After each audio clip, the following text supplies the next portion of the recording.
என்னதான் அவனுங்க ஹாஸ்பிட்டல் வச்சு நடத்துறானுங்களோ. ஸ்வேதா உள்ள கூட்டிட்டு போய் இவ்வளவு நேரம் ஆகுது. ஸ்வேதாக்கு என்னாச்சு ஏதாச்சுன்னு ஒரு விஷயத்த கூட வெளியே வந்து சொல்ல மாட்டேங்கிறாங்க. பெத்த வயிறு பதறது என் புள்ளைக்கு உள்ள என்ன ஆகுதோ ஏதாகுதோ நினைக்க நினைக்க. இந்த டாக்டருங்களுக்கெல்லாம் கொஞ்சம் கூட அறிவே இல்லை. வெளியில வந்து அவங்க பேரண்ட்ஸ் கிட்ட ஏதாவது சொல்லுவோம், ஃபேமிலி கிட்ட ஏதாவது சொல்லுவோம்னு கூட கிடையாது. அசோக், சொல்லுங்க நர்ஸ். நர்ஸ் ஸ்வேதா பரவாயில்லையா? ஸ்வேதாக்கு இப்போ எப்படி இருக்கு?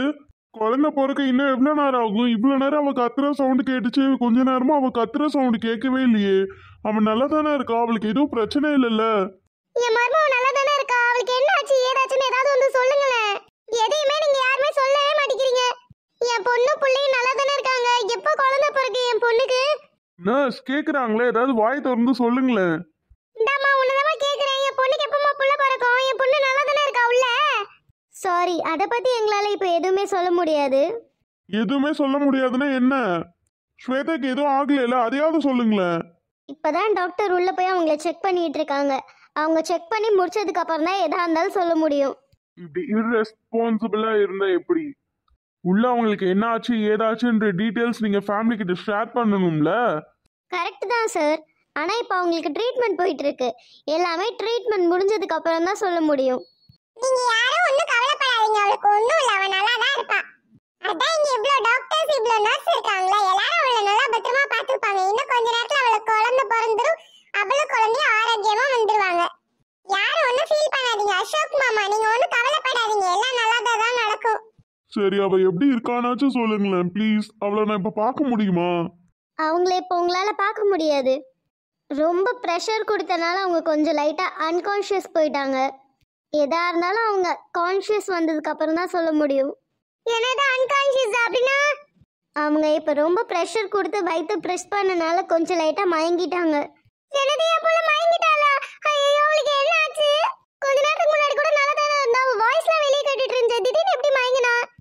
நீங்க ஒழுங்கா அவளை பாத்துக்கிறீங்களா இல்லையா? இவ்வளவு நேரம் நல்லா தானே கத்திட்டு இருந்தா, திடீர்னு அவளுக்கு எப்படி மயக்கம் வந்துச்சு? ஐயோ, பயப்படாதீங்க பயப்படாதீங்க. இதெல்லாம் ப்ரெக்னன்சி டைம்ல ரொம்ப நார்மல் தான். ப்ரெக்னன்சி டைம்ல அம்மா கிட்ட தான் நிறைய பொறுப்பு இருக்கும். குழந்தைய வெளியே எடுக்கிறதுல பெரிய பங்கு அவங்களுக்கு தானே இருக்கும். அதனால அவங்க கொஞ்சம் ரிஸ்க் எடுத்து வயிற்ற புஷ் பண்ணனால அவங்க லைட்டாக டயர்டாகி மயங்கிட்டாங்க. மற்றபடி ஒரு விஷயமும் கிடையாது. சரி, இப்படியே பேசிட்டு இருக்காதீங்க. அசோக், சொல்லுங்க நர்ஸ். இந்த டாக்குமெண்ட்ல கொஞ்சம் சைன் பண்றீங்களா? எதுக்கு இப்ப அசோக் டாக்குமெண்ட்ல சைன் பண்ணணும்? இது எங்களோட ஹாஸ்பிட்டல் ப்ரொசீஜர். சைன்லாம் கேக்குறீங்க எதுக்கு? அவன் நல்லா தானே இருக்கா? அலீனா, ஒரு சைன் வாங்குறதுக்கு இவ்வளோ நேரமா? It's getting late. Sorry doctor, அவங்க நிறைய கொஸ்டின் கேட்டுட்டு இருந்தாங்க. அதனால தான் சைன் வாங்க டிலே ஆயிடுச்சு. ஏதாச்சும் சாக்கு சொல்லாம சீக்கிரம் சைன் வாங்கிட்டு வாங்க. இந்தாங்க அசோக், சீக்கிரம் இதுல சைன் பண்ணுங்க. அம்மா டாக்டர், அம்மா என் பொண்ணு நல்லா தானே இருக்கா? அதை பத்தி இப்போ எங்களால எதுவும் சொல்ல முடியாதுமா. அசோக், சீக்கிரம் சைன் பண்ணி கொடுங்க. ஜாரா? ஓ சஞ்சய், நீங்களா? நீங்க எப்படிங்க? ஸ்வேதா என்னோட அண்ணி தான். ஓ அப்படியா, ஓகே ஓகே. அலீனா, சொல்லுங்க டாக்டர். நீங்க போய் ஸ்வேதா கூட இருங்க, நான் இவங்க கிட்ட பேசிட்டு வரேன். Okay doctor. டாக்டர், ஸ்வேதா நல்லா தானே இருக்கா? ப்ளீஸ் டாக்டர், எனக்கு ரொம்ப பதட்டமா இருக்கு டாக்டர். அவ எப்படி இருக்கான்னு சொல்லுங்க டாக்டர் ப்ளீஸ். இல்லைங்க, எங்களால் இப்போ எதுவுமே டிஸ்கஸ் பண்ண முடியாது. ஜாரா ப்ளீஸ், அண்ணி எப்படி இருக்காங்கன்னாச்சும் சொல்லுங்களேன். அண்ணிய பத்தி நினைச்சு நினைச்சு இவன் ரொம்ப டயர்ட் ஆயிட்டான். விட்டா இவனையும் இங்க ஹாஸ்பிட்டல் அட்மிட் பண்ற நிலைமைக்கு போனாலும் போயிடுவான். ஜாரா ப்ளீஸ், ஜாரா எப்படி இருக்காங்கன்னு மட்டும் சொல்லுங்க ஜாரா.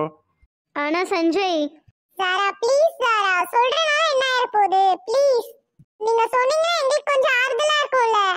ஆக்சுவலி உங்களோட கண்டிஷன் கொஞ்சம் மோசமா தான் இருக்கு. என்னது மோசமா இருக்கா? அவன் நல்லா தானே இருந்தா, அவளுக்கு என்ன ஆச்சு? என்னது, என் மக கண்டிஷன் மோசமா இருக்கு? அவன் நல்லா தானே இருந்தா. என்னம்மா இப்படி சொல்ற? அவன் வரும்போது நல்லா தானமா இருந்தா. என்னம்மா அவளுக்கு ஆச்சு? காலையில இருந்து நல்லா தானமா பேசிக்கிட்டு இருந்தா. என்ன டாக்டர் இப்படி சொல்றீங்க? அவ கொஞ்ச நேரத்துக்கு முன்னாடி கூட ரொம்ப நல்லா தானே இருந்தா. காலையில இருந்து ரொம்ப ஆக்டிவா இருந்தா. கரெக்டா சாப்பிட்டா. டேப்லெட்லாம் கூட ஒழுங்கா தான் எடுத்துக்கிட்டா. அவளுக்கு என்ன பிரச்சனை? இல்ல இல்ல, பதற வேணாம். என்னாச்சுன்னு தெரியல. அவங்க இன்னைக்கு ஸ்வீட்ஸ் நிறைய சாப்பிட்டாங்களா? அவ்வளோ நிறைய சாப்பிடல டாக்டர், பட் கொஞ்சம் ஸ்வீட் சாப்பிட தான் செஞ்சா. இன்னைக்கு காலையில் எங்களுக்கு பேபி ஷவர் ஃபங்க்ஷன் இருந்தது. ஃபங்க்ஷனுக்கு வந்தவங்க கொஞ்சம் கொஞ்சம் ஸ்வீட்ஸ் ஊற்றி விட்டாங்க. அது மட்டும் தான் அவள் சாப்பிட்டா. மற்றபடி நிறைய அந்த ஸ்வீட்டையுமே அவள் சாப்பிடல. ஓகே, ஆக்சுவலி இந்த மாதிரி டைமில் ஸ்வீட்ஸ் கம்ப்ளீட்டாக அவாய்ட் பண்ணணும். பட் வந்துட்டு உங்கள் மேலே எந்த மிஸ்டேக்கும் இல்லை. நாங்கள் டெலிவரி டேட் கொஞ்சம் டிலே கொடுத்துருந்தோம், பட் காட் சேக் சீக்கிரமாக நடந்துச்சு. இந்த டைமில் அவங்க கன்சியூம் பண்ணுற கொஞ்சம் சுகரும் அவங்களுக்கு ஆபத்து தான். ஸோ அதனால் அவங்களோட சுகர் லெவல் கொஞ்சம் ஹையாகவும் பிபி லெவல் கொஞ்சம் லோவாகவும் இருக்குது. அதனால் அவங்க கம்ப்ளீட்டாக மயங்கிட்டாங்க. ஐயோ, என்னம்மா சொல்கிற? என் பொண்ணுக்கு ஒன்றும் இல்லைல்லம்மா. என்னம்மா மயங்கிட்டா, லோல் பிபி அப்படி இப்படின்லாம் சொல்கிறியம்மா, புரியவே இல்லைம்மா ஒன்றுமே. என்ன டாக்டர் சொல்றீங்க? ஆனா அவ கரெக்டா எல்லா மெடிசன்ஸையும் ஃபாலோ பண்ணிட்டு தானே இருந்தா. அவ நல்லா தான் இருந்தா. கொஞ்சம் ஸ்வீட்டா சாப்பிட்டா, நிறைய கூட சாப்பிடல டாக்டர். இல்லை ப்ளீஸ் கொஞ்சம் பொறுமையாக இருங்க. நான் சொல்கிறது தயவுசெய்து கேளுங்க ப்ளீஸ். டெலிவரி டைம் ரொம்ப சீக்கிரமாகவே வந்துட்டனால பாடியில் நிறைய சேஞ்சஸ் இருக்க தான் செய்யும். அது மட்டும் இல்லாமல் அவங்களோட பிளட் லெவலும் கொஞ்சம் லோவாக இருக்கனால அவங்க கம்ப்ளீட்டாக வீக் ஆயிட்டாங்க. இப்போ என்ன டாக்டர் பண்றது? ஆக்சுவலி அவங்களால நார்மல் டெலிவரிக்கு ரொம்பவே கஷ்டம். என்ன சாரா சொல்றீங்க? ஆனா அவங்க ஹெல்த்தியா தானே சாப்பிட்டாங்க.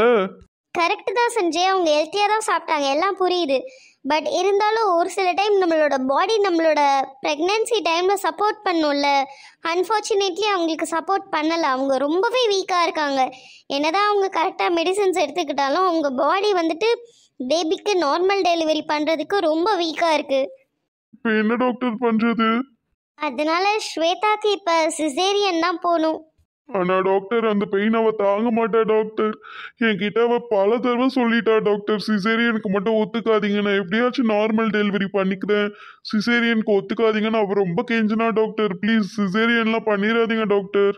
முடிஞ்ச அளவுக்கு நார்மல் டெலிவரியை ட்ரை பண்ணுங்க டாக்டர். ஏம்மா நார்மல் டெலிவரி பண்ணவே முடியாதாம்மா அவளுக்கு? பண்ணவே முடியாதுன்னு இல்லை, ரிஸ்க் எடுத்து பண்ணலாம். அப்படி நம்ம ரிஸ்க் எடுத்தா ஸ்வேதாவே நம்ம இழந்துடுற சூழ்நிலை வரும், பாப்பாவே இழந்துடுற சூழ்நிலை நம்மளுக்கு வரும். ஐயோ, என்னம்மா சொல்றீங்க? எனக்கு ஒண்ணுமே புரியல டாக்டர். அப்ப ஆபரேஷன் பண்ணா அவ நல்லா இருப்பாளா? அதையும் எங்களால் ஷோராக சொல்ல முடியாது. பட் ஆப்ரேஷன் பண்ணால் ஸ்வேதாவை காப்பாற்றலாம். ஆனால் குழந்தையும் ஆப்ரேஷனில் காப்பாற்ற முடியுமா அப்படின்றது சந்தேகம்தான். ஸ்வேதா ஸ்வேதா, இல்ல நீங்க சொல்றது எனக்கு ஒண்ணுமே புரியல. உங்களோட ரெக்கார்ட்ஸ்ல தானே அவங்களுக்கு செக்அப் பண்ணும் போதெல்லாம் எல்லாமே கரெக்டா ஃபாலோ பண்ணிக்கிட்டு இருக்காங்க, எல்லாமே கரெக்டா ஹெல்த்தியா இருக்கு, பேபி வெயிட் ஹெல்த்தியா இருக்கு, ஹார்ட் பீட் ஹெல்த்தியா இருக்குன்னு எல்லாத்தையும் நீங்க தானே கரெக்டா கொடுத்தீங்க. இப்போ வந்து இந்த மாதிரி சொன்னா என்ன பிரயோஜனம்? இல்ல ஆக்சுவலி எனக்கு ஒண்ணுமே புரியல நீங்க என்ன சொல்ல வரீங்க அப்படின்னு சொல்லி. இதுக்கான சொல்யூஷன் எனக்கும் தெரியல சஞ்சய்.